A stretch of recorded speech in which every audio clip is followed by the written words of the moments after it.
Ikkinchi savol. Ammiak plus kislorod katalizatorsiz debdi. Bunda azot bilan suv kelib chiqadi.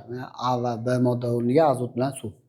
Agar katalizator bo'lsa, azot 2 oksid bilan suv chiqadi. Shu yerda yana bir muhim ma'lumot. Agar kislorod ko'p bo'lsa, chiqqan azot 2 oksid ortiqcha kislorod bilan 4 oksid chiqadi ham deb hisobga olish mumkin.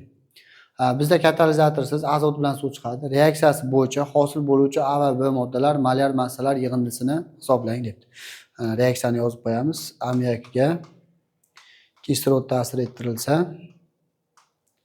kelib chiqadi. Katalizator yo'q bo'lgani uchun azot bilan suv kelib chiqadi. Xo'sh, tenglanishiga e'tibor beramiz. O'zi tenglab qo'yibdi. Bu yerga 4 koeffitsient, bu yerga 3 koeffitsient qo'yibdi. Demak, bu yerga 2 koeffitsient tushadi. Azotlar tenglash uchun vodorодlar 12 ta bo'lgani uchun suvga 6 koeffitsient, kislorod 6 ta, bu yerga 3. Demak, to'g'ri tenglangan. Endi A va B moddalar molyar massasi. Mana bu A modda azot, B modda suv bo'ldi. Molyar massasi azotda 28 bo'ladi. Gram taqsim mol. Mana 2 molini hisobga olvormanglar. Bitta o'zini, molekulani o'zini hisobga olish kerak. Suvning molyar massasi 18 gram taqsim mol bo'ladi. Ikkitasining yig'indisini top deb qo'shsa 30 46 bo'lar ekan. Shunda 46 degan javob B javob bo'ladi.